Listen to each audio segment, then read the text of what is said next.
आधी दिवाळी कशी साजरी केली जायची? आपले मृत पितर पृथ्वीवर येतात, त्यांना परतीच्या मार्गावर प्रकाश दिसावा म्हणून दिवे, म्हणून कंदील आणि म्हणून फटाके हे प्रचलन चालू आहे. दिवाळी मात्र असा सण नाही की जो देवतेशी विशिष्ट संबंधित आहे. ती व्रत आहेत आणि त्यामुळे त्यांचे देवता सुद्धा वेगळे आहेत. श्रावणी पौर्णिमा हा सण ब्राह्मणांचा, विजयादशमी हा क्षत्रियांचा, दिवाळी हा सण वैश्यांचा आणि होळी हा सण शूद्रांचा. लक्ष्मी ही धनाची देवता आहे, समृद्धीची देवता आहे, तर तिचं पूजन हे अमावस्येला का संध्याकाळी? धनत्रयोदशी म्हणजेच तुम्ही म्हणताय त्याला धन्वंतरी त्रयोदशी, तर त्या दिवसाचं महत्त्व. गुढीपाडव्याला आपल्याकडे गुढी उभारली जाते, तसं या पाडव्याला काही विधी आहेत का? नवऱ्याने बायकोला प्रेझेंट देणं सोडून असे काही वेगळे विधी? एक म्हणे सावकार असतो, त्याच्या घरी गायी हे असतात, त्यांची नावं नेमकी असतात गव्हाळी मुगाळी. एक दिवस तो सावकार सुनेला सांगतो गव्हांना आणि मुगांना रांधून त्यापासून काहीतरी खाणं बनव. तिला वाटतं गव्हाळी मुगाळी तिची वासरं होती त्यांच्यापासून बनव. की लक्ष्मीपूजन भारतात अनेक ठिकाणी होतं, बंगालमध्ये आणि काही इतर ठिकाणी या दिवशी कालीपूजन होतं. जिथे कालीपूजन होतं तिकडे लक्ष्मीपूजन नाही होतं. फटाके उडवणं हे कधीपासून आलं? म्हणजे तुम्ही सांगता त्या इतिहासात होतं फटाके उडवणं? सण साजरा करणाऱ्या भोळ्या भावड्या हिंदूंना ह्याची जाणीव नाहीये, पण हिंदूंच्या द्वेष करणाऱ्यांना ह्याची जाणीव व्यवस्थित आहे की मुलं जेवढे एन्जॉय कमी करतील तेवढी परंपरा पुढे कमी पोचेल.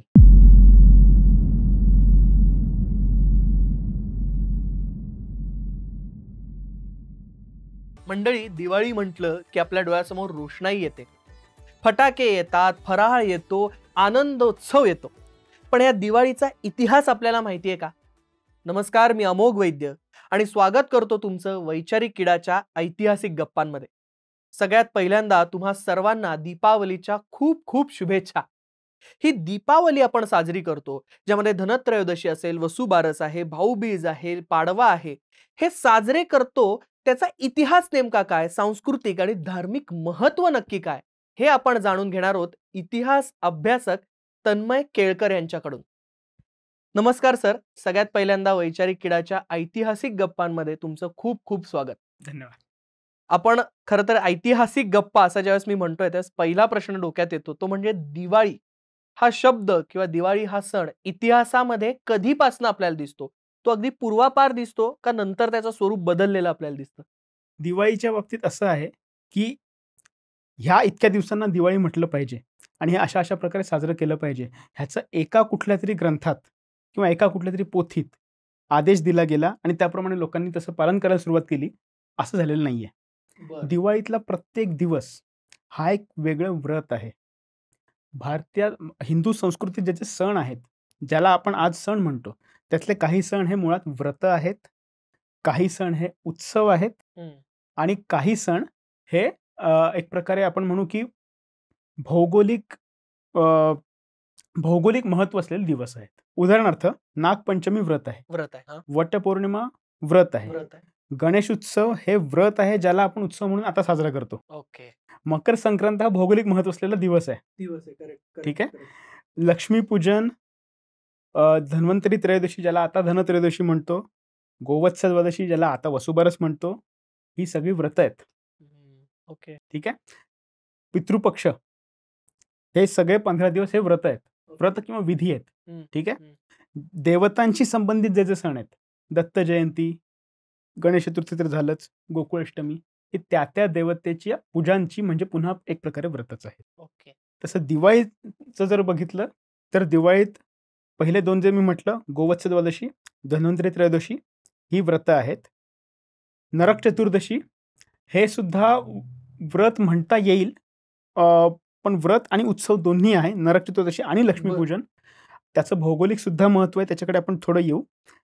बलिप्रतिपदा हा नववर्ष दिन आहे खरं तर, म्हणजे भौगोलिक महत्व असलेला थोडासा आहे.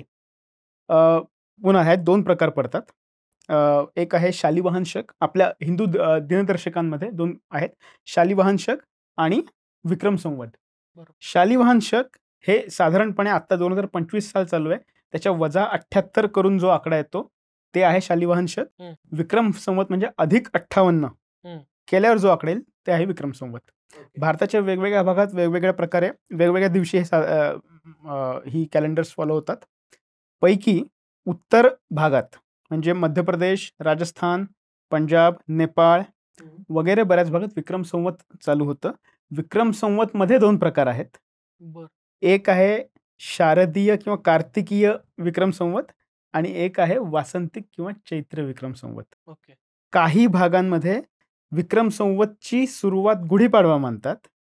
काही भागांमध्ये विक्रम संवतची सुरुवात बलिप्रतिपदा किंवा दिवाळीतला पाडवा मानतात. ह्या दिवसाचं सुद्धा थोडं दिनदर्शिकेच्या पैलूने म्हणजे पुन्हा भौगोलिक महत्व आलं आणि यमद्वितीया म्हणजे भाऊबीज हे सुद्धा खरं तर एक व्रत आहे. म्हणजे मग आता आपण मूळ प्रश्नाकडे येऊ याच्यासाठी, की मग जर तुम्ही म्हणतात की हे सगळे व्रत आहेत, तर मग हे दिवाळी हा शब्द कधीपासून आला? सो दिवाळी हे नाव खरं तर दीपमालिका किंवा दीपावली अशा नावांनी विविध धार्मिक ग्रंथांमध्येही आहे. पुन्हा मुघलकालीन किंवा मध्यकालीन जर बघितले आपण ऐतिहासिक संदर्भ, तर दिवाळी किंवा दीपावली हे विविध कोणी पर्शियन प्रवासी, चीनी प्रवासी ह्यांनी ते दिलेलं आहे. नेमकं ऐतिहासिक संदर्भ सांगायचे तर ब्रिटिशकालीन चित्र आहेत दिवाळी साजरी होण्याची. त्याच्यात दिवाळी असं नाव आहे, DIWL असं सरळ नाव आहे. पण त्या प्रवास वर्णन ज्यांनी ती लिहिली त्यांनी फेस्टिवल ऑफ लाईट्स अशा प्रकारे म्हटलेलं आहे. ठीक आहे. सो लाईट म्हणजे प्रकाश लावणे, प्रकाशाचा उत्सव करणे, दिवे लावणे हे कॉमन आहे ह्या सर्व दिवसांमध्ये. आणि हे दिवे का लावावेत, किती लावावेत, कसे लावावेत ह्याची वर्णनं काही धार्मिक पोथ्यांमध्ये आहेत. उदाहरणार्थ कार्तिक महात्म्य हे स्कंद पुराणाचा एक छोटा भाग आहे. Skanda Purana by the way महाभारता खालोखाल सर्वात मोठं जर भारतीय ग्रंथ असेल तर स्कंद पुराण आहे.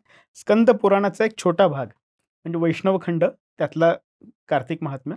त्याच्यात फक्त कार्तिक महात्म्य सर्वच महिन्यांमध्ये कोणकोणती व्रतं येतात, ती कशी साजरी करावीत ह्याची वर्णन आहे आणि त्याची फलप्राप्ती काय होते ह्याची सुद्धा. तसं दिवाळी असं आपण ज्याला आता म्हणतो त्यातल्या नरक चतुर्दशी आणि अमावस्या म्हणजे लक्ष्मीपूजन ह्या दिवशी 14 दिवे प्रज्वलित करावेत. 14 दिवसांचं 14 तिथींचं प्रतीक म्हणून असं वर्णन आहे. आणि ते का तर त्याच्यामागे एक भौगोलिक कारण असंही आहे की आता इथून पुढे म्हणजे दिवाळीपासून पुढे हळूहळू दिवसाची लांबी कमी, रात्रीची लांबी वाढत जाते. जरा भौगोलिकदृष्ट्या बघितलं 21 मार्च 21 सप्टेंबर हे ह्याला विषुव दिन म्हणतात. म्हणजे 12 तास दिवस 12 तास रात्र. आणि तो विषुव दिन आणि तसंच 21 डिसेंबर हा सगळ्यात छोटा दिवस सगळ्यात मोठी रात्र. आणि दिवाळी नेमकी हा विषुव दिन आणि सगळ्यात छोटा दिवस ह्याच्या बरोबर मध्ये येते. ठीक आहे. त्यामुळे आता दिवसाची लांबी कमी कमी होत जाते हे दिसतच आहे. म्हणून साधारण त्यावेळेला दिव्यांचा उत्सव आपण साजरा करतो. हे भौगोलिक कारण. मग आता तुम्ही म्हटलात की हे 4 दिवस हे 4 व्रत आहेत, बरोबर? मग यांचा क्रम कधीपासून ठरवला की पहिले मग हा सण साजरा करावा, मग हा सण साजरा करावा, का हे आधीपासूनच असे सण साजरे होत होते त्याला आपण एकत्र स्वरूप दिलं? बरोबर. आता ह्यासाठी आपल्याला थोडं वर्षातलं आणि शेतीचं वेळापत्रक ह्याकडे थोडं आपण लक्ष देऊ. जसा पावसाळा सुरू होतो तशी शेतीची कामं जास्त होतात, व्यापार आणि प्रवास थोडा बंद पडतो. ऑब्व्हियस, कारण भारतीय उपखंडात मॉन्सून हेच आपलं वैशिष्ट्य आहे आणि आपलं वार्षिक वेळापत्रक आणि आपलं जनजीवन हे त्याच्याशी सर्वात जास्त निगडीत आहे. त्यामुळे ह्या 4 महिन्यात देव विश्रांती घेतो म्हणून देवशयनी एकादशी आणि जेव्हा हा कालखंड संपतो तेव्हा विष्णू प्रबोधोत्सव हे आहेत. ह्या काळामध्ये जेवढी व्रतवैकल्य आहेत, कारण देव एक प्रकारे विश्रांती घेतोय, ती व्रतवैकल्य त्यासाठीच आहेत की देव विश्रांती घेतोय. आणि ह्यातल्या बऱ्याच व्रतांचा संबंध खरं तर पितरांशी आहे. म्हणजे उदाहरणार्थ आपल्याला असं वाटतं की पितृपक्ष किंवा महालय पक्ष हे पितरांची आठवण ठेवण्याचा आणि त्यासाठी व्रतवैकल्य विधी करण्याचा कालखंड आहे. पण त्याखेरीज दिवाळीतली जी अमावस्या म्हणजे लक्ष्मीपूजन ती सुद्धा पितरांची पूजा करण्याचा दिवस आहे. नागपंचमी सुद्धा पितरांची पूजा करण्याचा खरं तर दिवस आहे. पितरांच्या नावे तर्पण. खरं तर आयडियलिस्टिकली प्रत्येक अमावस्येला पितरांच्या नावे तर्पण करावं असं एक सांगितलेलं आहे धर्मग्रंथांमध्ये. पण ह्याच कालखंडात जास्ती अशासाठी कारण देव विश्रांती घेत असतो आणि पितर पृथ्वीवर उतरून आपलं रक्षण करत असतात किंवा आपल्याला पाहत असतात, अशी एक श्रद्धा मानली जाते. ठीक आहे. तो कालखंड जेव्हा संपत येतो तेव्हा 3 मोठे सण असतात. एक आहे गणपती उत्सव, दुसरा आहे पितृपक्ष आणि पितृपक्षानंतर नवरात्र आणि नवरात्रीनंतर दिवाळी. हे ह्याच क्रमाने का आले ह्याचं एक थोडं कनेक्शन असं आहे की पितृपक्ष, पितरांच्या नावे आपल्याला पूजा करायची आहे, पितरांची आठवण येणे, त्यामुळे दुःख होणे या गोष्टी होऊ शकतात. त्यामुळे त्याच्या जस्ट आधी मातीची मूर्ती करून त्याची प्राणप्रतिष्ठा करून शेवटी त्या मूर्तीचं विसर्जन करायचं. माती असशी मातीत मिळशी, गणपतीचं विसर्जन हे आपल्या मनात ठसावं म्हणून ते गणपतीची मातीची मूर्ती बनवून विसर्जित करणे हा अँगल आहे. त्याच्यानंतर तो पितृपक्ष जेव्हा खरंच पितरांच्या नावे तर्पण केलं जातं. त्याच्यानंतर तो दसरा, जो खरं म्हणजे लढवय्यांचा, क्षत्रिय वर्णाचा तो खरं तर सण आहे. त्यांच्यात जास्त आता जवळपास अख्ख्या भारतात आहे. आणि जेव्हा ते संपतं, अश्विन दशमी म्हणजे विजयादशमी हा शाळेचा पहिला दिवस असायचा म्हणून दसऱ्याला पाटीपूजन, आणि गुरुपौर्णिमा शेवटचा दिवस असायचा. ठीक. त्याच्यानंतर येणारी पौर्णिमा ही कोजागरी पौर्णिमा, जवळपास 3-4 महिन्यांनंतरची अशी पहिलीच पौर्णिमा ही आहे जेव्हा स्वच्छ चंद्र आणि त्याचं चांदणं दिसायची खात्री आहे. याच्या आधीच्या 3 पौर्णिमा ज्या आहेत त्या ढगाळ वातावरणामुळे दिसतील नाही दिसतील सांगता येत नाही, पण कोजागरी पौर्णिमेला 3-4 महिन्यांनी चंद्र पुन्हा एवढा स्वच्छ दिसणार म्हणून ते दिसायचं. ठीक आहे. म्हणून कोजागिरी पौर्णिमा चंद्राचा आस्वाद घेत त्याची काही व्रत आणि उत्सव दोन्ही करत साजरी करावी. म्हणजे लक्ष्मी येते. ती लक्ष्मी येते असं का? कारण शेतीची कामं संपलेत, आता पिकं आपल्या हाती आलेत, आता ती विकून धनधान्य लक्ष्मी प्राप्त होणार आहे म्हणून लक्ष्मी येते. आणि ह्याचंच पुढचं कोजागरी पौर्णिमेच्या बरोबर 15 दिवसांनी जी अमावस्या येते ती म्हणजे लक्ष्मीपूजनाची अमावस्या. त्यामुळे लक्ष्मीची 2 व्रत खरं तर ह्या कालखंडात आहेत, एक लक्ष्मीपूजन आणि दुसरं कोजागरी पौर्णिमा. सो हा कालखंड असा आहे कोजागरी पौर्णिमेपर्यंतचा की आता शेतीची कामं संपलेत, आता व्यापाराच्या कामांना सुरुवात होणार आहे हळूहळू. म्हणून ती सुरुवात नीट व्हावी म्हणून क्रमाने काही व्रत आहेत. ती सगळी व्रत व्यापाऱ्यांनीच करावी किंवा असा काही नियम नाहीये, पण ती व्रत कशी आहेत त्याच्यावर एकदा नजर टाकू. एक आहे गोवत्स द्वादशी म्हणजे वसुबारस. ह्या दिवशी गाय आणि वासरू यांची पूजा होते. ह्याच्या काही महिन्याआधी होतो श्रावणी अमावस्येला बैल पोळा, तेव्हा बैलाची पूजा होते. बैल आणि गाय वासरू हे दोन्ही कृषीप्रधान संस्कृतीत महत्वाचे घटक आहेत. बैलाकडून श्रमाची कामं होतात आणि त्याद्वारे आपल्याला धनधान्य प्राप्ती होते म्हणून त्याची, आणि त्याचा वंश पुढे चालावा आणि तसंच पशुधन आपल्याला पुन्हा पुन्हा प्राप्त व्हावं यासाठी शुभेच्छा म्हणून जे व्रत आहे ते गोवत्स द्वादशी, गाय वासरू दोघांची पूजा होते. नंतर आहे धन्वंतरी त्रयोदशी, म्हणजे आपण आधी धनधान्य लक्ष्मी बघितली, आता आरोग्य लक्ष्मी. ती मुळात धनत्रयोदशी असं आपण त्याला आता म्हणतो, पण ते धन्वंतरी त्रयोदशी म्हणजे धन्वंतरी वैद्य जो आहे, आपल्याकडे प्रत्येक पेशाची एक देवता आहे. जशी नृत्याची नटराज, विद्येची गणपती किंवा सरस्वती, स्थापत्य कारागिरांची विश्वकर्मा, तसं वैद्यांची धन्वंतरी. कारण अमृत मंथनातून तो अमृत कलश घेऊन आला, जे अमृत पुढे कुठल्याही रोगावर इलाज करेल म्हणून त्याची पूजा. त्याच्यानंतर लक्ष्मीपूजन, ती अमावस्या आहे, त्याच्या सेलिब्रेशन कसं होतं त्याच्याकडे नंतर येऊच. पण नंतर बलिप्रतिपदा हा वर्षाचा पहिला दिवस जे आपण आधी बघितलं, आणि तोच वर्षाचा पहिला दिवस का, ह्याचं एक भौगोलिक कारण असंही आहे की हा क्रम असाच का, ह्याचं उत्तर की ह्याच काळात मॉन्सूनचे वारे भारतीय किनाऱ्यापासून दूर जायला हळूहळू सुरुवात होते. त्यामुळे मॉन्सून त्या वाऱ्यांसोबत भारतीय किनाऱ्यापासून दूर ज्या व्यापाऱ्यांना जायचे त्यांचे प्रवास चालू होण्याचा कालखंड म्हणजे बलिप्रतिपदा ते कार्तिकी पौर्णिमा. त्यामुळे ती धनलक्ष्मी, धान्यलक्ष्मी, आरोग्यलक्ष्मी, ऍक्च्युअल लक्ष्मी म्हणजे पैसा ह्या अर्थाने लक्ष्मी, आणि तिथून पुढे प्रवास, असा तो क्रम भूगोलाने किंवा निसर्गानेच करून दिलेला आहे. कुणा एका व्यक्तीने सांगितलं की अशी आज्ञा आहे आणि आता तुम्ही असं करा, असं झालेलं नाही. ओव्हर द इयर्स आपण ज्याला म्हणून ऑर्गॅनिकली डेव्हलप किंवा इव्हॉल्व्ह होणे, निसर्गाबरोबर, अशी ती व्रत झालेली आहेत. अर्थातच कुठलं व्रत कशा प्रकारे करावं याचे विविध पोथ्यांमध्ये दंडक आहेत. म्हणजे ती पोथ्यांची नावच हवी असतील तर कार्तिक महात्म्य जे स्कंद पुराणात आहे त्यात आहे. धर्मसिंधू की निर्णय सिंधू ही 2 अजून व्रतवैकल्य विषयक मुख्य पुस्तकं आहेत त्यात आहे. ह्या व्रतांच्या कथा, पौराणिक कथा ह्या पुन्हा वेगवेगळ्या ग्रंथांमध्ये आहेत. उदाहरणार्थ नरक चतुर्दशीची कथा ही भागवत पुराणात आहे, कालिका पुराणात आहे. बळीराजाची कथा वामन पुराण, विष्णू पुराण, भागवत पुराण. ठीक आहे. म्हणजे यमद्वितीयेची भाऊबीजेची कथा ही ऋग्वेदातल्या यमयमी संवादाशी काही लोक संबंध त्याचा लावतात, ती आहेच. आणि इतर अनेक लोकल, ज्याला स्थल पुराण किंवा लोकल पुराण जी म्हणतात, पुराण कथा त्याच्यातही आहेत. म्हणजे आणि महत्वाची गोष्ट, गणेशोत्सव 10 दिवस हा गणपती हा एकाच दिवसाशी संबंधित आहे. 9 दिवसाचं नवरात्र हे देवीशी एकाच देवतेशी संबंधित आहे. दिवाळी मात्र असा सण नाही की जो देवतेशी विशिष्ट संबंधित आहे. ठीक आहे, एका देवतेशी ती व्रत आहेत आणि ते तिथीव्रत त्या हेतूने करायचे आहेत आणि त्यामुळे त्यांचे देवता सुद्धा वेगळे आहेत. ह्या सर्वांना मिळून दिवाळी हे नाव हे खरं तर फार नंतर आलंय. ठीक आहे. आता ह्यात पुन्हा एक प्रश्न असा असू शकतो की गोवत्स द्वादशीच का, गोवत्स एकादशी का नाही? मी त्याच्यावरच येणार आहे की आता एकेका सणावरच आपण त्यातला पहिलाच सण खरं तर खूप पहिल्यापासून वसुबारसच म्हणतोय आणि तुम्ही बोलताना ते द्वादशी, गोवत्स द्वादशी म्हणजे वसू खरं तर बारस. त्या दिवशी काय केलं जातं वसुबारसेला? त्या दिवशीचं, त्या दिवसाचं महत्व सांगा.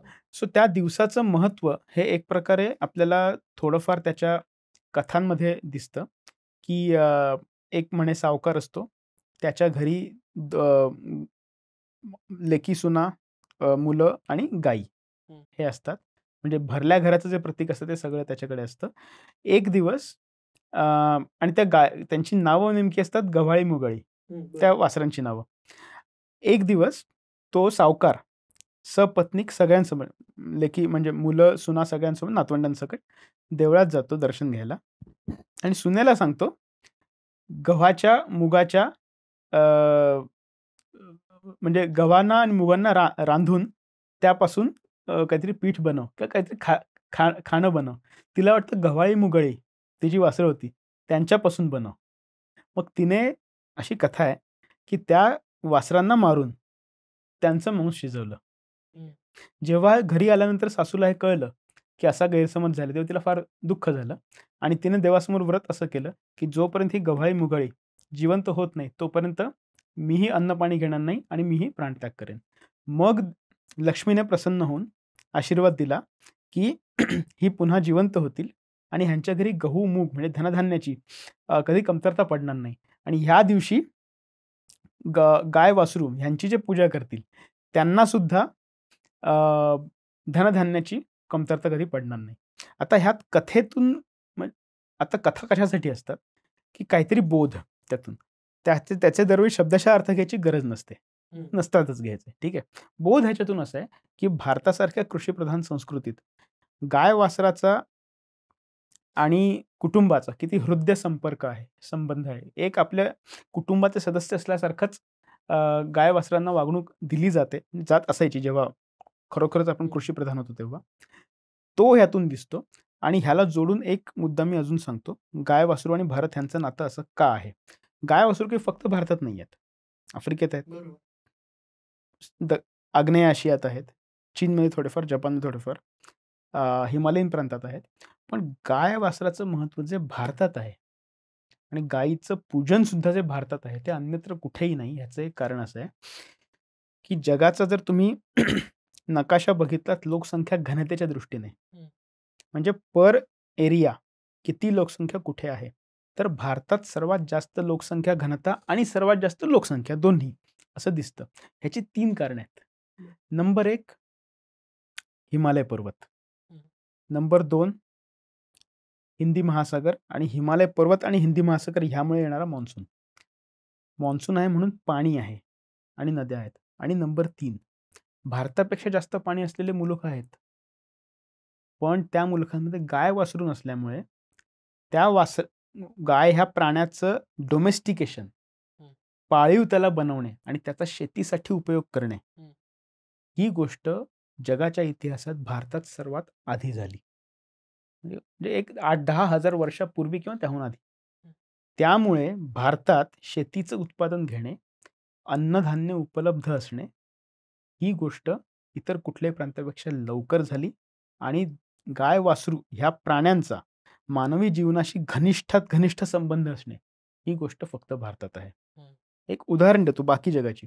सगळ्यात मोठी नदी जगातली कुठली असेल तर अमेझॉन आहे. पण म्हणून ब्राझीलची लोकसंख्या भारतात इतकी नाही.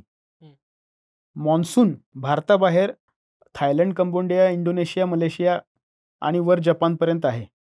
पण म्हणून तिथल्या गायींचा शेतीसाठी आपल्या इतका उपयोग नाही करून घेता आलेला. त्यामुळे त्यांची लोकसंख्या घनता कधी आपल्या एवढी नाही.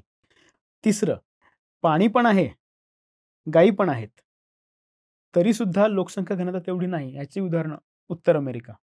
उत्तर अमेरिकेत गायी फार उशिरा इंट्रोड्यूस झाल्या बाय द वे, पण तरीही आपल्या इतकी लोकसंख्या नाही, पाणी असूनही. ह्याचं कारण गाय वासराचा मानवाशी संबंध जेवढा आणि शेतीशी जेवढा घनिष्ठ भारतात जोडला गेला, मुद्दाम नाही म्हणजे इतिहासाच्या ओघात जोडला गेला, तसा इतर कुठेही नाही जोडला गेला. म्हणून भारतात गाय वासराचं महत्व.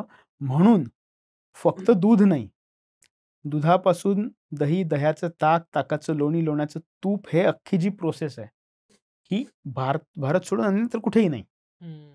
ठीक आहे. त्यामुळे इतका जास्त संबंध असल्यामुळे तिला मग गोमाता स्वरूप प्राप्त झालं. मग तिच्यापासून अनेक खाद्यपदार्थ, त्याचा आस्वाद आणि त्याच्याद्वारे आरोग्य हे सगळं भारतातच झालं. म्हणून गोवत्स द्वादशी किंवा वसुबारस आणि गोपूजन इन जनरल हे भारतात अधिकाधिक दृढमूल झालं असं मी म्हणेन. हा सगळा संदर्भ आहे. आता पुढचा दिवस, पुढचं व्रत ते म्हणजे धनत्रयोदशी, म्हणजेच तुम्ही म्हणताय त्याला धन्वंतरी त्रयोदशी. कारण तुम्ही म्हणताना मला ऑफ कॅमेरा असं म्हटलंय की धनाचं पूजन थोडं नंतर आलं, पण धन्वंतरीचं पूजन हे पहिल्यापासून होतं. तर त्या दिवसाचं महत्व. सो धन्वंतरी जर आपण अमृत मंथनाची कथा बघितली तर जी 13 रत्न निघाली, अमृत 14व, आधी जी 13 रत्न जी निघाली ती आहे, त्याच्यात एक आहे धन्वंतरी, हा देवांचा वैद्य जो अमृत कलश घेऊन समुद्रातून अवतरला. आता ह्याच्यात धन्वंतरी विषयी थोडं आधी सांगतो की आपल्याकडे धन किंवा संपत्ती, श्रीमंती कशाला म्हटलंय, ह्यात कॅश हा थोडा कॉम्पोनंट आहे. तुम्ही 8 लक्ष्मी जर पाहिल्या, अष्टलक्ष्मी, त्यात संतान लक्ष्मी आहे, त्यात धान्य लक्ष्मी आहे, आरोग्याला पण आपण लक्ष्मी मानलेलं आहे, इतर अनेक गोष्टींना लक्ष्मी मानलेलं आहे. श्री सुक्तात जर तुम्ही बघितलं लक्ष्मीचं काय काय वर्णन आहे, धनम अग्नी, धनम वायू, धनम सूर्य, धनम वसु, धनम इंद्र, वनस्पतीर वरुणम धनमस्तुते, ह्या सगळ्यांना मिळून पैसा म्हटलेला आहे, धन म्हटलेलं आहे.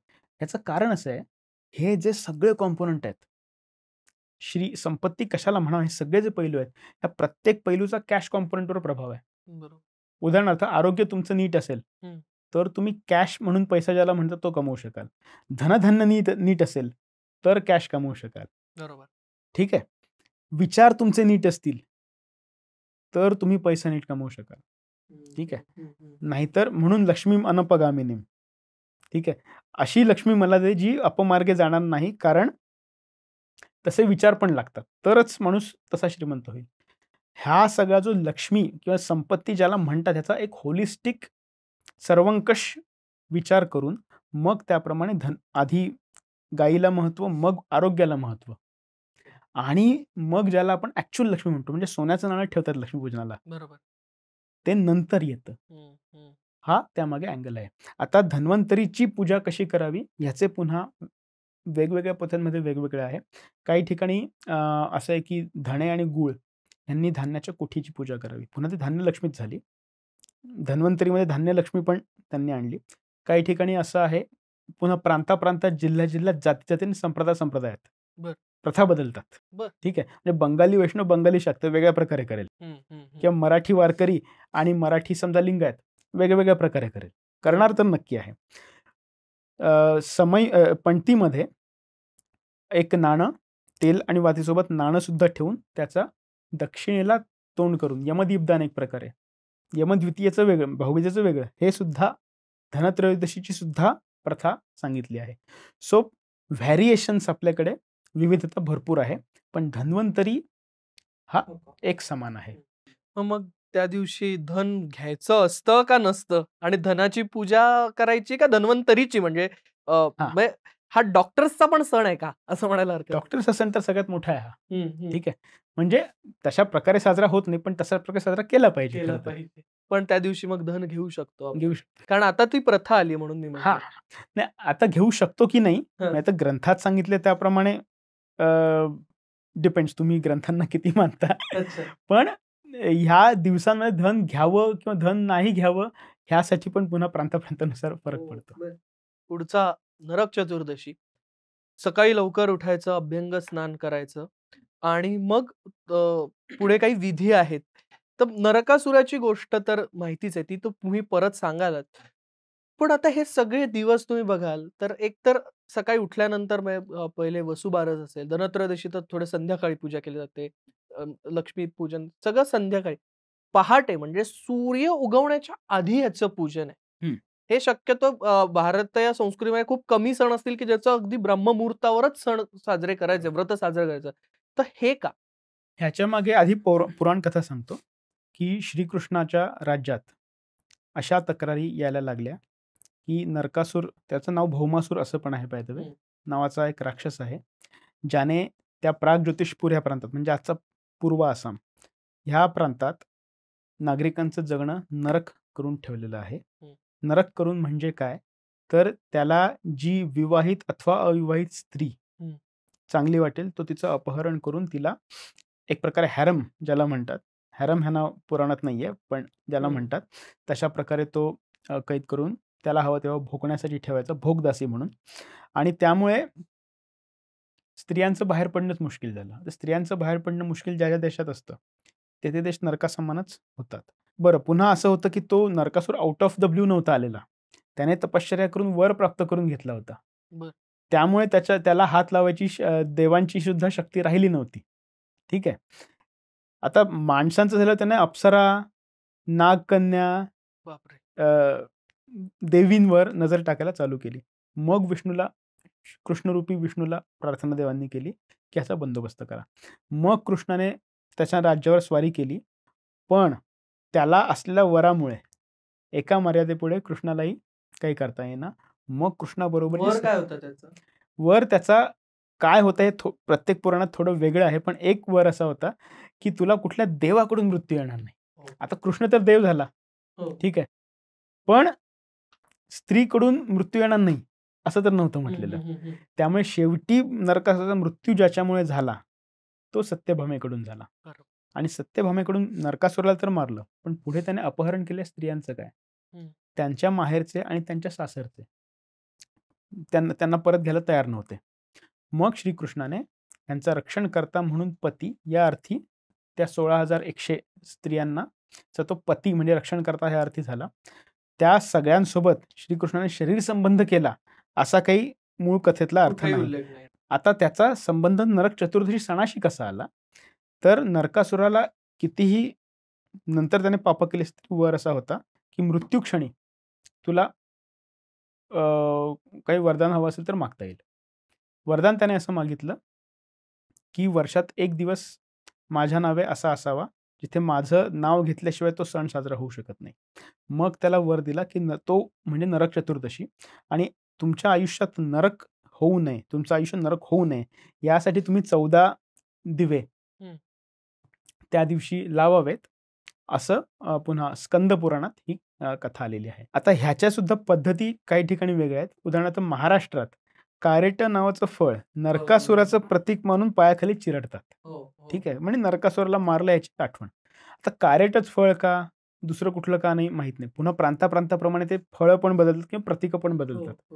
पण नरक आपल्या आयुष्यात येऊ नये ही एक शुभेच्छा, आणि त्याच्यानंतर सूर्योदय हे जर असेल तर त्याचा मनावर थोडा जास्त पॉझिटिव्ह परिणाम पडतो, हे मात्र आहे. हाच जर दुपारी आंघोळ करून केला तर थोडा कमी मानसिक उपयोगच कमी होईल असं वाटतं. पण मग पहाटे ब्राह्ममुहूर्तावर उठणं का आणि उठणं लावणं का? ओके. सो उटणं लावणे आणि त्यातही सुगंधित तेलाने स्वतःला मालिश करणे, हे 2 विधी सांगितले गेलेले आहेत. त्यातही आईने काहीतरी हे लावायचं असतं. आता पोथीप्रमाणे गेलं तर स्वतःला करावं असं म्हटलेलं आहे. बरं, ओके. आईने अथवा बायकोने करावं, ही नंतर प्रथा पडली असेल, त्यातही काही वावगं नाही.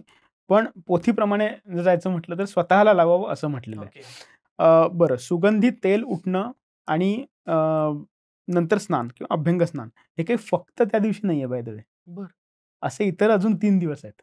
बरं. कार्तिकी पौर्णिमा, हं. पौष पौर्णिमा, माघ पौर्णिमा. कार्तिक स्नान, पौष स्नान आणि माघ स्नान ओके. हे आहेत. पुढचा सण लक्ष्मीपूजन. हं. लक्ष्मी ही धनाची देवता आहे, समृद्धीची देवता आहे. काय म्हणूयात उत्कर्षाची देवता आहे. तर तिचं पूजन हे अमावास्येला का संध्याकाळी? आणि त्या दिवशी मॅक्सिमम लोक हे काही ना काहीतरी गोष्टी विकत घेतात लक्ष्मीपूजनाला. अमावास्येला घेत नाही असं आपण म्हणतो. हां. मग हे ह्या सणाचं काय महत्व आहे खरं तर? सो अमावास्येला वस्तू विकत न घेणं हे पहिलं सांगतो. हं. आपल्याकडे काही कॉमन सेन्सच्या ज्या गोष्टी आहेत, त्याला थोडं धार्मिक आवरण चढवून ती गोष्ट, ती प्रथा अजून घट्ट करायचा प्रयत्न केलाय. उदाहरणार्थ, संध्याकाळच्या वेळी तेल देऊ नये, बरोबर. संध्याकाळच्या वेळी कचरा काढू नये, हं. संध्याकाळच्या वेळी पैसे देऊ नये. हं. ह्या असं म्हणतात की ह्यामागे धार्मिक आहे, पण त्या खरं तर कॉमन सेन्सच्या गोष्टी आहेत. उदाहरणार्थ, आता आपल्याकडे संध्याकाळी लाईट जाणे हा प्रकार आता कमी झालाय. पण जर तो जास्ती असता तर आपल्याला हे पटलं असतं की तेल समजून चुकून वेगळं काहीतरी दिलं जाऊ शकतं. बरोबर. पैसे चुकीची अमाऊंट दिली जाऊ शकते. कचरा काढता एखादी उपयोगाची वस्तू पण बाहेर टाकली जाऊ शकते. Correct. म्हणून ते आहे. वेदांमध्ये चौरकर्म जे आहे किंवा नंतरच्या काळात ते रात्रीच घडतं असं सांगितलं. हां. सो त्यामुळे रात्रीच्या वेळी हं. प्रकाश नसताना अशा गोष्टी करू नये, ज्यात थोडं स्पेसिफिक स्पष्ट दिसत नाही आणि हं. विशिष्ट प्रकारे करायच्या. त्या करू नये त्यासाठी म्हटलंय. तर लक्ष्मीपूजन तेव्हा का करावं? अमावास्येला. अमावास्येच्या दिवशी पैसे देऊ घेऊ नयेत. ह्याचं कारण हेच आहे. हं.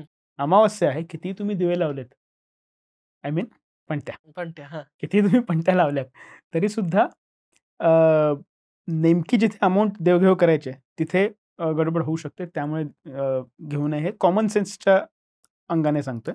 आता लक्ष्मीपूजन त्या दिवशी का? कारण हा पूर्ण कालखंड हा आता व्यापारी गतिविधी, व्यापारी हालचाली चालू होण्याचा आहे. व्यापारी हालचाली बंद कधी असतात? तर पावसाळ्याच्या दिवसात. कारण दळणवळण कमी. हं. व्यापारी गतिविधी चालू केव्हा होतात? जेव्हा पावसाळा कमी होतो आणि सागरी व्यापारासाठी भारतीय किनाऱ्यापासून दूर वारे वाहायला लागतात, त्यांच्यासोबत त्यांची जहाजं जातात. त्यामुळे व्यापाऱ्यांसाठी आता व्यापाराला सुरुवात आहे. त्यामुळे आता त्या व्यापाराच्या आरंभी लक्ष्मीची पूजा करणं हं. हे जास्त लॉजिकल आणि जास्त ऑब्व्हियस पण आहे एक प्रकारे. त्यामुळे लक्ष्मीपूजन या कालखंडात. आता ते अमावास्येला केलं आणि दुसऱ्या दिवशीपासून, ते पण ही वद्य अमावास्या आहे. हं. दुसऱ्या दिवशीपासून शुक्ल पक्ष चालू होणार, चंद्राप्रमाणे ती लक्ष्मी पुन्हा वाढत गेली. असं होऊ शकतं. या कारणाने प्रतिकात्मक लक्ष्मीपूजन हे अमावास्येच्या दिवशी आहे. ह्या अमावास्येचं एक अजून महत्त्व आहे, जे आता आपण बऱ्यापैकी विसरलो आहोत. ते म्हणजे ज्यांना ह्याच्या आधीची अमावास्या म्हणजे पितृपक्षातली अमावास्या, त्या दिवशी श्राद्ध तर्पण नीट करता नाही आलं, त्यांनी या अमावास्येला केलेलं सुद्धा चालणार आहे, असा विधी आहे. दुसरं असं की संपूर्ण चातुर्मासात खरं तर, पण त्यातही पितृपक्षात जास्त आपले मृत पितर पृथ्वीवर येतात आणि आता कार्तिक महिन्यापासून ते वर पुन्हा स्वर्गात जायला लागतात, अशी श्रद्धा असल्यामुळे त्यांना जायला परतीच्या मार्गावर प्रकाश दिसावा म्हणून दिवे, म्हणून कंदील आणि म्हणून फटाके हे प्रचलन चालू आहे. फटाके किंवा कंदील हे काही फक्त उत्सवाचं नाही आहे. त्यामागे ही धार्मिक पार्श्वभूमी त्यामागे आहे. फटाके हे विधी आहेत किंवा आकाशदीप म्हटलंय त्याला आणि उल्कादीप म्हटलंय. तर उल्कादीप कसा बनवावा ते पण आहे. 3-4 वनस्पतींची नावं सांगितली. ऊस त्यात एक आहे आणि 2 आहेत, त्यांची नावं मला आठवत नाहीत. ही पुन्हा भारतातल्या भूगोलाप्रमाणे बदलतात. त्यांच्या टोकाला तेल आणि कापड गुंडाळून ते प्रज्वलित करणे, जेणेकरून ते मशालीसारखं तेवत राहील. हे मुळात उल्कादीपाचं वर्णन आहे, जे स्कंद पुराणात येतं. बर. आणि तो त्या पूर्वजांना दाखवावा परतीच्या मार्गासाठी प्रकाश म्हणून हा मूळ विधी आहे.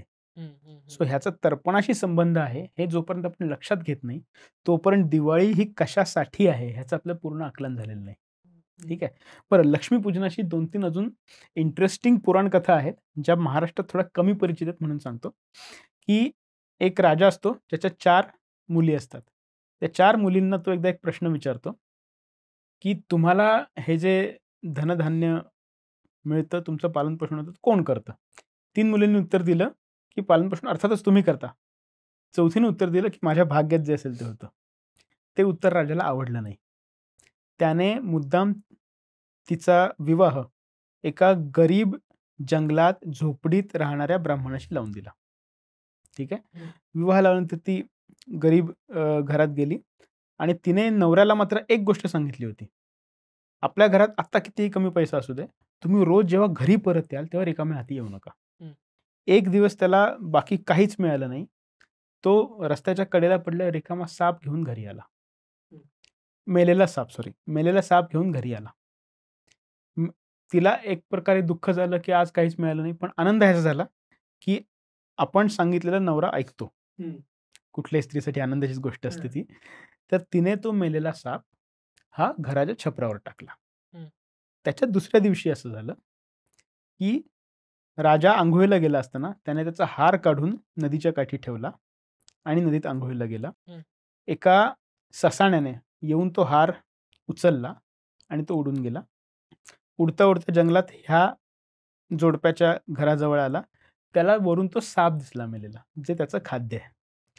त्याने तो रत्नहार टाकला, त्याच्या जागी साप उचलून नेला. इकडे राजाला कळलं की आपला हार हरवलेला आहे. त्याने दवंडी पिटून जाहीर केलं की जो कोणी हार शोधून देईल त्याला तो मागेल ते इनाम मिळेल. ठीक आहे. हिला कळलं की हा आपल्या वडिलांचा हार आहे. दवंडीची सूचना तिला कळली. तिने नवऱ्याला फक्त इतकंच म्हटलं, जास्ती प्रश्न विचारू नको, फक्त जाऊन सांग की हा हार कुठे आहे ते मला माहिती आहे. ठीक आहे. पुढे त्याला राजाकडनं काय वर मागायचा हे मी सांगेन. नवऱ्याने हो नाही करता करता ऐकलं. तो जाऊन उभा राहिला. हार आमच्याकडे आहे. राजाने ठीक आहे म्हटलं, ठीक आहे, वर काय मागतो म्हणून मी पत्नीला विचारून तो काय वर मागायचं ते. पत्नीने त्याला वर असा माग असं सांगितलं की लक्ष्मीपूजनाचा एक दिवस फक्त आमच्या घरी दीप प्रज्वलन होईल आणि बाकी अख्ख्या राज्यात दीप प्रज्वलन होणार नाही, असा 1 वर्षासाठी आदेश काढा. ठीक आहे. राजाने तसा आदेश काढला. त्या एका दिवशी लक्ष्मी पूजनाच्या दिवशी फक्त ह्या एकाच घरी दीप प्रज्वलन होतं. बाकी अख्ख्या राज्यात अंधार होता. जेव्हा लक्ष्मी देवता त्या राज्यावरून जात होती तेव्हा तिला सगळीकडे अंधार दिसला. सगळं ती फिरली आणि एका ठिकाणी ज्या झोपडीत प्रकाश दिसला त्या झोपडीत जाऊन ती रात्र तिने निवास केला. तिथून पुढच्या वर्षभरात त्या स्त्रीची आणि जोडप्याची भरभराट झाली आणि बाकी अख्खं राज्य आर्थिक अधोगतीला लागलं. त्यामुळे जेव्हा राजाला हे कळलं की असं सगळं झालेलं आहे की तो माणूस हा आपल्या मुलीचा नवरा होता आणि त्याने असा वर मागितला ज्यामुळे लक्ष्मीपूजना दिवशी आपण दीप प्रज्वलन केलं नाही, त्यामुळे लक्ष्मी आपल्याकडून गेली आणि त्या जोडप्याकडे आली. तेव्हा त्याने त्या मुलीची माफी मागितली, लक्ष्मी देवतेची माफी मागितली आणि इथून पुढे अशी घोषणा केली, पुराण कथाच आहे शेवटी, की लक्ष्मीपूजना दिवशी सर्वांनी दीप प्रज्वलन करावं जेणेकरून लक्ष्मी तिथून पुढचे वर्षभर तुमच्या घरी नांदेल. आणि हे ज्या दिवशी लक्ष्मीपूजन करतात त्या दिवशी तर काही लक्ष्मी देव करू नये, पण त्याच्या दुसऱ्या दिवशी जो नाही करणार त्याला तिथून पुढचं वर्ष आर्थिक तोटे होतील, अशी एक श्रद्धा आहे. ह्यामुळे बलिप्रतिपदे दिवशी मुद्दाम इव्हन त्याला द्यूत प्रतिपदा असं पण म्हटलेलं आहे. द्यूत, जुगार, फासे ह्यांनी खेळायचा तो दिवस असं. ह्यामुळे एकतर दिवाळीत नवीन कपडे, नवीन वस्त्र ह्याचा खर्च आहे, पण ह्या दिवशी एक हिंदी म्हण पण आहे बलिप्रतिपदेची की 1 लगावे 4 पावे, म्हणजे 1 तुम्ही लावाल 1 रुपया तर 4 रुपये मिळतील असे. त्यामुळे ह्या दिवसांमध्ये द्यूत खेळणं ही खूप कॉमन प्रथा होती. आजच्या काळात जर बघाल तर सेन्सेक्सला मुद्दाम ह्या दिवशी जाऊन ट्रेडिंग करणं लोक शुभ मानतात. ठीक आहे. आणि एक जनरल असं समजलं जातं की बाकी दिवशी मार्केट डाऊन असलं तरी ह्या एका दिवशी बरोबर अप होतं असं मानतात. म्हणजे मी काही ट्रेंड अनालाइज केलं नाहीये, पण असं मानतात. तर त्यामुळे लक्ष्मीपूजनाचा दुसरा दिवस म्हणजे बलिप्रतिपदा जो आहे तो मानला गेला मुद्दामून त्या दिवशी व्यापार करावा असा. ठीक आहे. आणि त्यामुळे तो दिवस नवीन वह्या उघडणे, खातेवही अकाउंटच्या व्यापाऱ्यांच्यासाठी, त्याचा तो दिवस. आणि त्यामुळे विक्रम संवतची सुरुवात त्या दिवशी. त्याच सणावर आपण येणार आहोत आता. बलिप्रतिपदा ह्याचा आणि बळीराजाचा कसा संबंध आहे आणि ह्या सणाचं महत्व काय?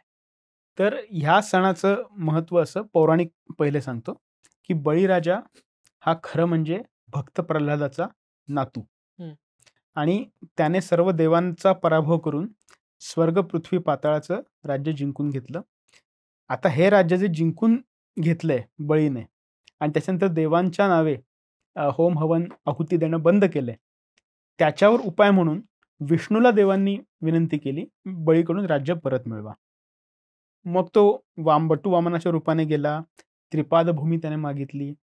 त्याच्यानंतर बळी हा नरकात पाताळाचा राजा बनला आणि स्वर्ग आणि पृथ्वी हे पुन्हा देवतांसाठी मुक्त झालं. ही तर गोष्ट प्रचलित आहे. ह्या दिवशी मात्र बलिप्रतिपदे निमित्त अनेक व्रत आहेत आणि ती पुन्हा प्रांताप्रमाणे वेगळी आहेत. म्हणजे राजस्थान, गुजरात आणि उत्तर भारतात काही ठिकाणी गोवर्धन पूजा आहे. म्हणजे कृष्णाने गोवर्धन पर्वत करंगळीवर उचलला ही जी गोष्ट आहे ती ह्या दिवशीची घटना मानतात. आणि गोवर्धन पूजा म्हणजे ते पर्वताचं पण नाव गोवर्धन आहे. म्हणजे ज्या पर्वतामुळे आपली गाई गुरं चरतात आणि वाढतात त्याला कृतज्ञता, म्हणजे एक प्रकारे निसर्ग पूजनच झाला, निसर्गाप्रती कृतज्ञता, तेही ह्या दिवशी आहे. बळीराजाला उद्देशून काही स्तोत्र आहेत. ती स्तोत्र म्हणजे 1-2 श्लोकांची, ती या दिवशी म्हटली जावीत. बळीराजा ह्या दिवशी पृथ्वीवर येऊन आपले पृथ्वीवरचे प्रजाजन सर्व कुशल मंगल आहे ना याची पाहणी करतो असं मानलं जातं, तो हा दिवस. आता बळीराजाशी संबंधित खरं तर 2 दिवस आहेत. एक हा आणि दुसरा केरळमधला एक मोठा सण आहे ज्याला म्हणतात ओणम. बरोबर. त्या दोन्ही बळीराजाशी संबंधित आहेत. ती वामन जयंती म्हणून पुराणात आहे. इव्हन दिनदर्शिक कालनिर्णयामध्ये बघितलं तर वामन जयंती दिसते, पण महाराष्ट्रात तो सण मोठा नाही. केरळमध्ये सर्वात मोठा आहे. तर या दिवसाचं पुन्हा मला असं वाटतं की भौगोलिक महत्व हे की पाताळातून तो वर येऊन पाहणी करतोय आणि तिथून पुढे एकतर 2 महत्वाच्या भौगोलिक घटना घडणार आहेत. दिवस छोटा रात्र मोठी एक, दुसरं व्यापारी हालचाली वाढणार दुसरं. त्यामुळे इथून पुढच्या महिन्यांमध्ये आपले प्रजाजन कुशल आहेत ना याची एक काळजी करणारा आणि इतके दिवस पृथ्वीवर नसणारा तो राजा येऊन पाहणी करतो आणि आशीर्वाद देतोय. हे पुन्हा व्रतासारखंच आहे. त्यामुळे तुम्ही त्याच्या नावे ते श्लोक म्हणून तसा नैवेद्य दाखवावा अशी प्रथा आहे. म्हणजे बळीराजा हे एकूण जर आपण पुराणांचा विचार केला किंवा प्रतिकात्मकतेचा विचार केला तर एक असं पात्र आहे जे वर्षातले इतर दिवस गैरहजर राहून बघत असतं आणि म्हणजे गैरहजर राहत असतं, पण त्या दिवशी बघायला येतं की तुमचं सगळं नीट चालू आहे ना. असे पुन्हा 2 सण आपले झाले. लक्ष्मी कोजागिरी पौर्णिमेचा झाला, महाशिवरात्रीचाही झाला आणि हा झाला. बरोबर. ठीक आहे. म्हणजे मुद्दाम पाहणी करायला एखादी देवता येते की आपले भक्त नीट आहेत ना आणि त्यांना आशीर्वाद देते. अशा ह्या सणांमागे एक मानसिक समाधान किंवा शांती ही आहे की या विशिष्ट दिवशी आपल्याला आशीर्वाद देऊन आपलं सगळं भलं करणारं कोणीतरी येणार आहे आणि हे आपलं भलं करणारं कोणीतरी येणार आहे ही मनाला खूप शांती देणारी खरं तर गोष्ट आहे. त्यामुळे इडापिडा जाओ बळीचं राज्य येवो ही म्हण आपण किंवा वाक्प्रचार. पुढचा पाडवा. आता तुम्ही म्हणालात की हा वर्षाचा पहिला दिवस. ओके. आपण गुढी पाडवा सुद्धा साजरा करतो. मग हा सण असा काय वेगळा आणि ह्याचं वेगळं महत्व, ह्याचे विधी काही वेगळे आहेत का? जसं गुढीपाडव्याला आपल्याकडे गुढी उभारली जाते. तसं या पाडव्याला काही विधी आहेत का? नवऱ्याने बायकोला प्रेझेंट देणं सोडून असे काही वेगळे विधी? बलिप्रतिपदा ह्या दिवशी बलिराजाचं पूजन हे तर एक आहे. ते करताना कुठली स्तोत्र म्हणावीत, कुठले श्लोक म्हणावेत आणि बळीराजाला कसं अर्घ्य द्यावं याचे पुन्हा विविध पुराणात विविध विधी आहे. दुसरं असं की गोवर्धन पूजा. श्रीकृष्णाने गोवर्धन पर्वत उचलला करंगळीवर अशी जी गोष्ट सांगितली जाते, त्याचं स्मरण ह्या दिवशी आहे. त्याला अन्नकूट असं सुद्धा म्हणतात. जे गोवर्धन पर्वताला जाऊ शकत नाहीत, त्यांनी शेणाच्या गोवऱ्यांचा गोवर्धन पर्वत करून त्याची पूजा करावी, अशी प्रथा महाराष्ट्रातही काही ठिकाणी आहे. याच दिवसाला द्यूत प्रतिपदा असे म्हणतात, जे आपण बघितलं. मुद्दाम द्यूत खेळणे, ह्या दिवशी फासे किंवा फाशाशी संबंधित खेळ खेळणे हे पण आहे. या दिवसाला वीर प्रतिपदा पण म्हटले, कारण या दिवशी क्षत्रिय वर्णाचे पण काही पूजा सांगितलेल्या आहेत, दुर्गेच्या वगैरे. बरं, ह्यावरून एक अजून मुद्दा आठवला की लक्ष्मीपूजन भारतात अनेक ठिकाणी होतं. बंगालमध्ये आणि काही इतर ठिकाणी या दिवशी कालीपूजन होतं. बरं, ठीक आहे. जिथे कालीपूजन होतं तिकडे लक्ष्मीपूजन नाही होत, कारण काली मातेला लक्ष्मी सरस्वतीचं एकत्रित रूप मानलं जातं. ठीक आहे. पाडवा हा शब्द प्रतिपदेचाच एक अपभ्रंश असावा असं मला वाटतं. सो त्यामुळे तो पाडवा. आणि दुसरं म्हणजे याच दिवशी म्हणजे ह्या प्रतिपदेचाच उपयोग नवीन वर्षासाठी का, तर तुम्ही बघाल तर गुढीपाडवा म्हणजे चैत्र प्रतिपदा आणि ही कार्तिक प्रतिपदा, दोन्हीमध्ये साम्य एक आहे की कार्तिक प्रतिपदेत हळूहळू हिवाळा चालू व्हायला लागलेला असतो आणि चैत्री प्रतिपदेत हळूहळू उन्हाळा वाढत जायला लागलेला असतो. म्हणजे कुठल्या तरी ऋतूची सुरुवात म्हणून ती नवीन वर्षाची सुरुवात अशी दोन्ही ठिकाणी आहे. त्यात एक विक्रम संवत विषयी असं आहे की विक्रम संवत काही कार्तिकी विक्रम संवत मानतात, काही चैत्री विक्रम संवत मानतात. सो दोन्ही ठिकाणी ते आहेच. प्रतिपदा तीच, नावही तेच शकाचं म्हणजे संवतचं, पण दिवस वेगवेगळे. सो प्रतिपदेला वर्ष चालू होणे हे त्याही ठिकाणी कॉमन आहे. सो बलिप्रतिपदेचे असे अनेक सणवार आहेत, अनेक व्रत आहेत किंवा रूढी आहेत ज्या आता प्रचलित नाहीत. प्रचलित आता एकच गोष्ट राहिली, ती म्हणजे नवऱ्याला बायकोने ओवाळणे आणि बदल्यात गिफ्ट घेणे. ठीक आहे. त्याच्या मागे असं म्हणजे आधीपासून चालू होतं नवऱ्याचं ओवाळणं. तो एक कॉमन मुद्दा नेहमीच होता. तो आता तोच चालू राहिला, बाकीचे बंद पडले. त्याचं कारण असं आहे की पुन्हा व्यापाराला सुरुवात, हातात शेतीत सुद्धा पैसा येणे आणि त्यामुळे गिफ्ट द्यायला हाती पैसा असणे, त्यामुळे बलिप्रतिपदा. आणि ह्यामुळे एकतर द्यूत, पुन्हा अशा प्रकारे भेटवस्तू देणे, ह्यामुळे दिवाळीनंतर दिवाळी निघणे हा वाक्प्रचार प्रचलित झाला. कारण स्पेंडिंग पॅटर्न्स पण तसे असायला लागले की दिवाळी संपली की हातातला, ज्याला आपण डिस्पेन्सिबल कॅश म्हणू, ती कमी होणे. बाकीची व्रत काय होती बलिप्रतिपदा आणि पाडव्याची, काही सांगू शकाल जी आधी? हा, सांगितलं ना, अन्नकूट, गोवर्धन पूजा, ओके, बळीराजाला अर्घ्य देणे, हे सगळं. ओके. आता पुढचा शेवटचा खरं तर व्रत आहे, खरं सण आहे आणि ते दिवाळ निघणं हे दुसऱ्या दिवशी जास्त होतं, ते म्हणजे भाऊबीज. खरं तर रक्षाबंधन आपल्याकडे आहे, म्हणजे बहीण भावाचा सण आहे. पण मग परत एकाच वर्षामध्ये हा दुसरा सण कशासाठी? तर आता एक ट्रूथ बॉम्ब टाकणार आहे. ठीक आहे. रक्षाबंधन म्हणून जो सण आहे मुळात, तो बहीण भावाचा खरं तर नाहीये. ठीक आहे. एक म्हण आहे संस्कृतमध्ये एकूण सणांविषयी. म्हणीचा अर्थ साधारण असा आहे की श्रावणी पौर्णिमा म्हणजे नारळी पौर्णिमा हा सण ब्राह्मणांचा, विजयादशमी म्हणजे दसरा हा क्षत्रियांचा, दिवाळी हा सण वैश्यांचा आणि होळी हा सण शूद्रांचा. ठीक आहे. आता भाऊबीजेचा विषय चालू आहे, त्याच्याकडे येतोच मी. पण रक्षाबंधन किंवा श्रावणी पौर्णिमा आणि ब्राह्मणांचा काय संबंध, ह्याच्यावर थोडा अधिक प्रकाश टाकतो. श्रावणी पौर्णिमेला 2 गोष्टी ब्राह्मणांना अनिवार्य आहेत. एक म्हणजे जानवं बदलणे.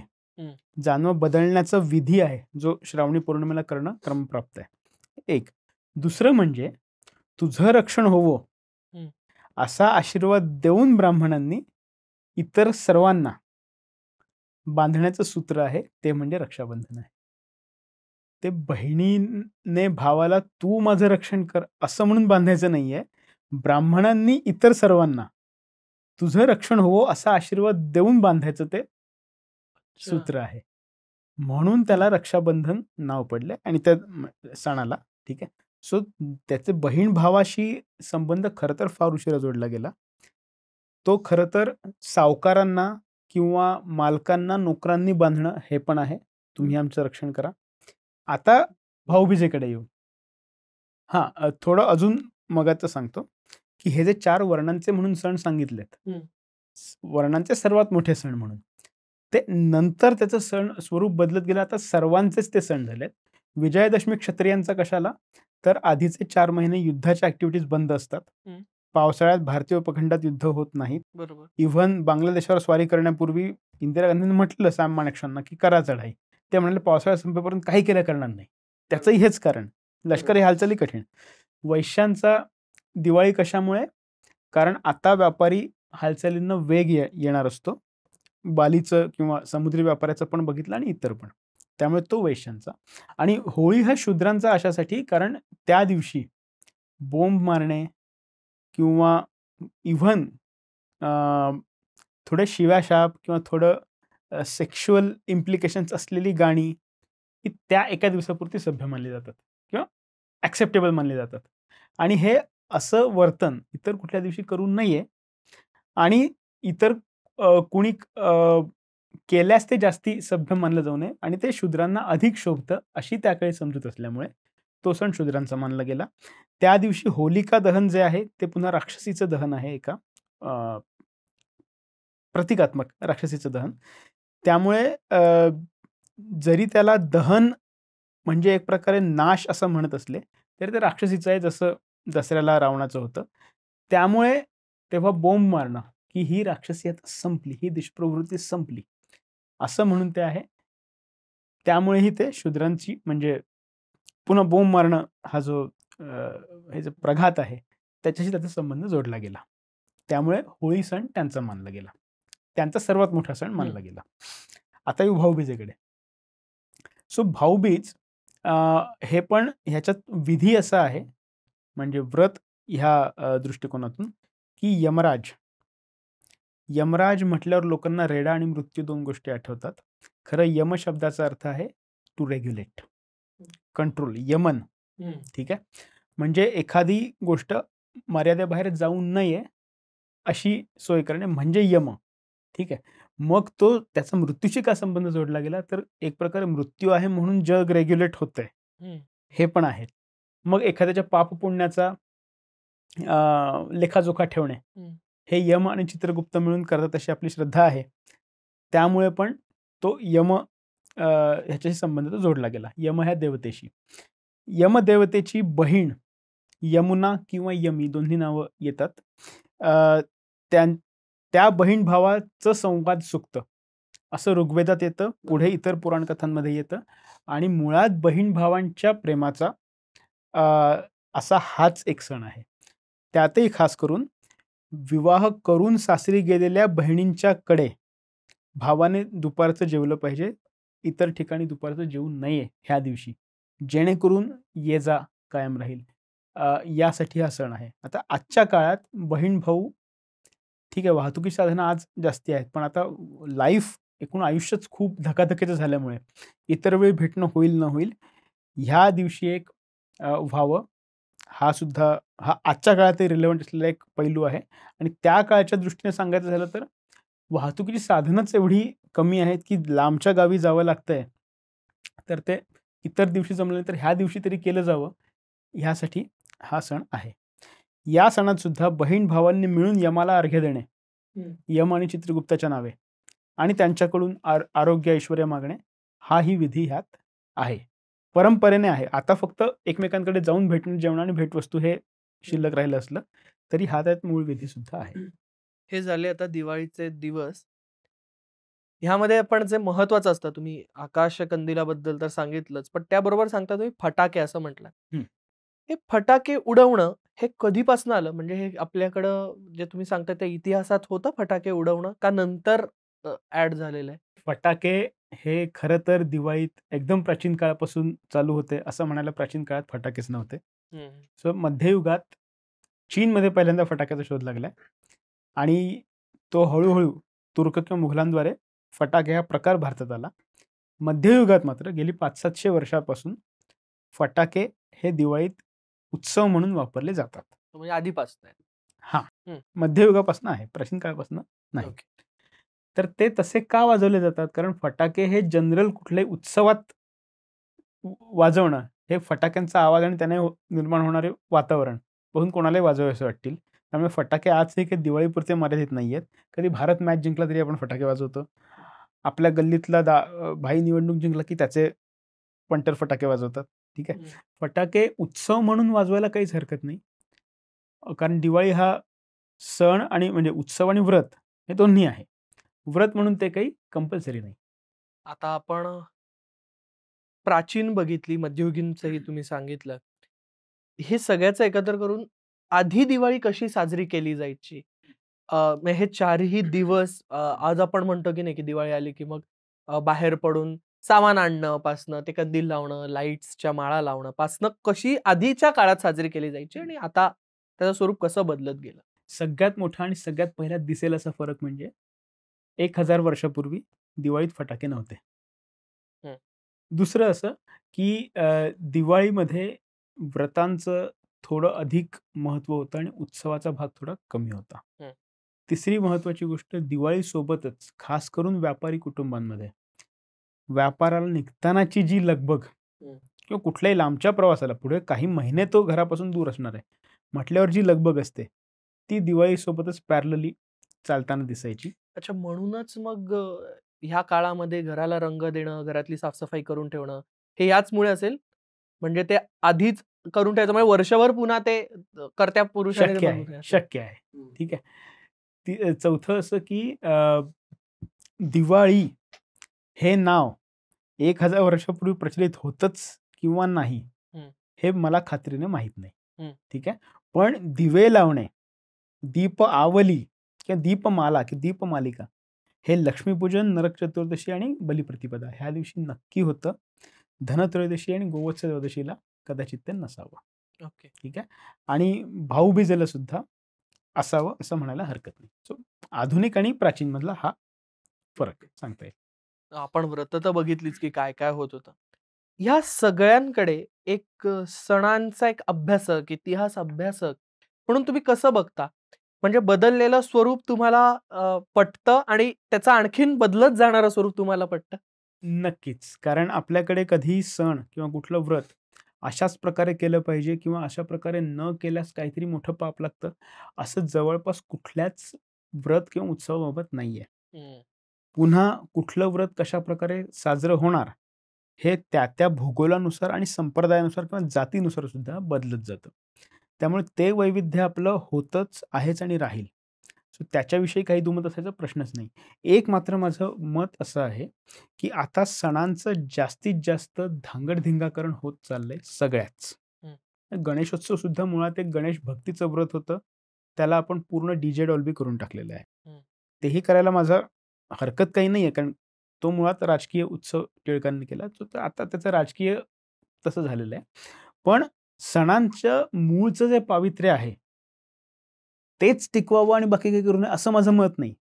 पण उत्सवासोबत त्याची सुद्धा एक जाणीव असावी.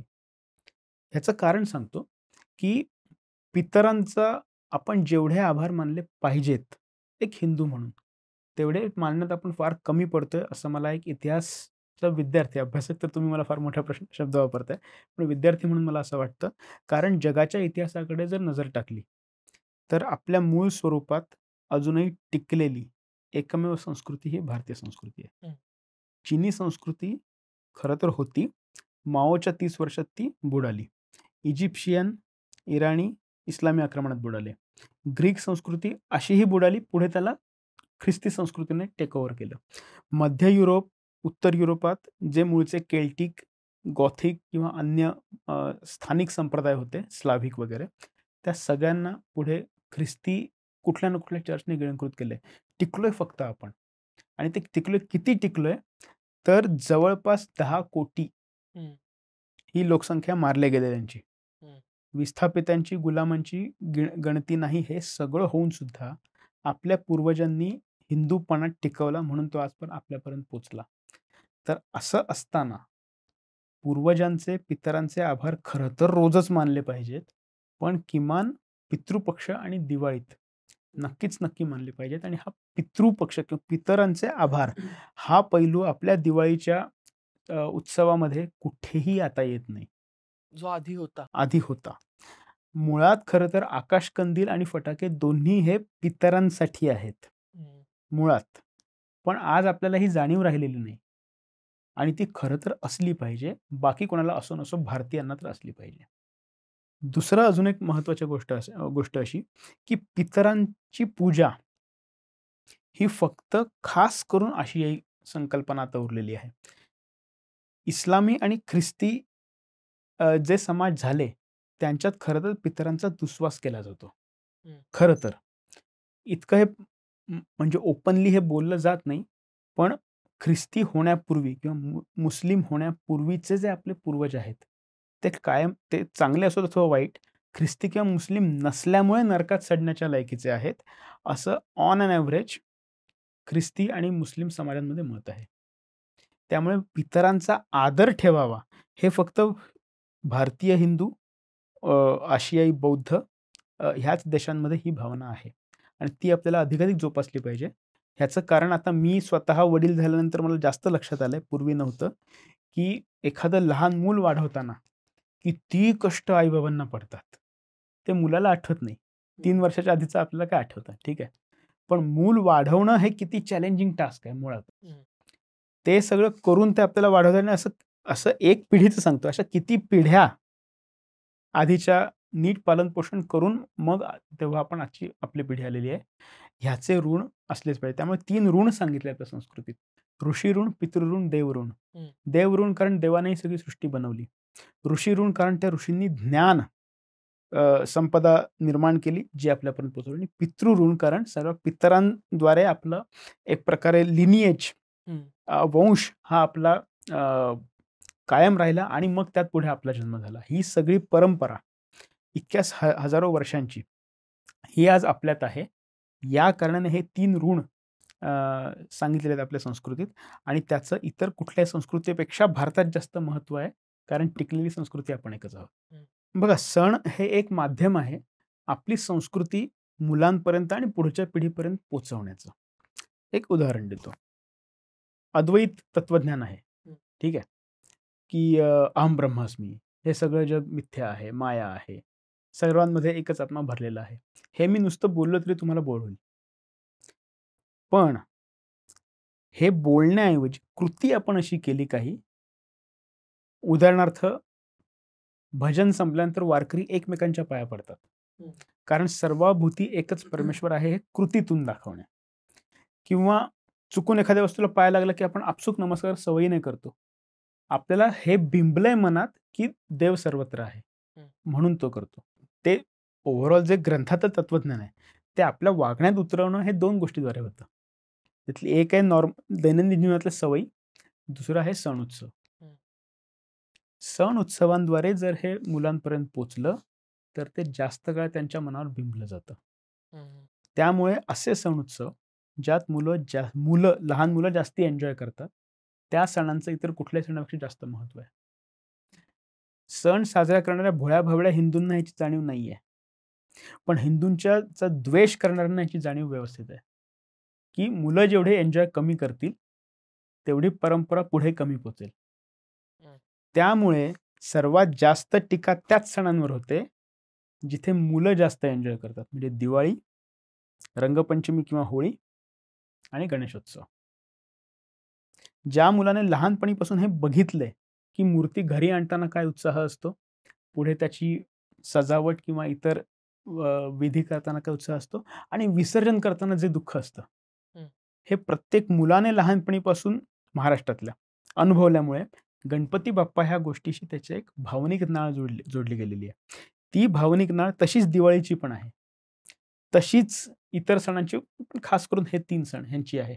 ही आपण जेवढी जोपासू तेवढं पुढच्या पिढीला आपण आपल्या मातीशी, आपल्या संस्कृतीशी जास्त घट्टपणे जोडून ठेवू शकू. वाह! एक असंही म्हटलं जातं म्हणजे टेक्नॉलॉजीच्या क्षेत्रात जास्त, पण हे कुठेही लागू आहे, की you retain 10% of what you read, 50% of what you do and 80% of what you teach. So पुस्तकं, ग्रंथ वाचणे हे रीडिंग झालं, त्यातलं 10%च आठवणार आहे. सण ॲक्च्युअल साजरे करणं इज डुईंग, त्यातलं 50% रिटर्न होणार आहे. सो हे संस्कृतीमध्ये जी जी मूल्य आहेत, गायीची पूजा, निसर्गाची पूजा, धन्वंतरी वैद्य आणि त्याद्वारे आरोग्याचं महत्त्व, दिवाळीतली सांगतो खास करून. लक्ष्मी ही फक्त पैसा नसून लक्ष्मी इतर अनेक अंगांची आहे आणि तिची आपण जाण आणि कृतज्ञता ठेवली पाहिजे, आदर ठेवला पाहिजे. ही भावना, लक्ष्मीपूजन, ही सगळी मूल्य तुम्ही वर्गात शिकवाल तर फारशी डोक्यात शिरणार नाहीत. वागण्यातून शिकवाल, सणांदरम्यान शिकवाल तर ती मुलांना अधिक कळतील आणि डोक्यात जास्त काळ राहतील आणि त्याचा खोलवर जास्त परिणाम होईल.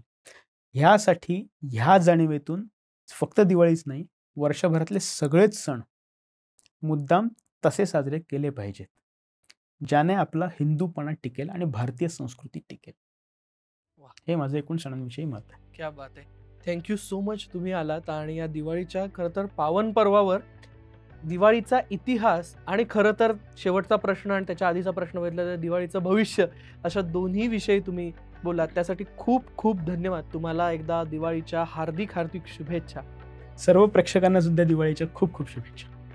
मंडळी, तुम्हाला हा एपिसोड आवडला असेल तर चॅनलला लाईक करा, शेअर करा, सबस्क्राईब करा. या व्हिडिओमधला कुठला भाग तुम्हाला आवडला तो मला कमेंट बॉक्समध्ये सांगा. भेटूयात पुढच्या व्हिडिओमध्ये नवीन विषयासोबत, नवीन इतिहासासोबत. धन्यवाद.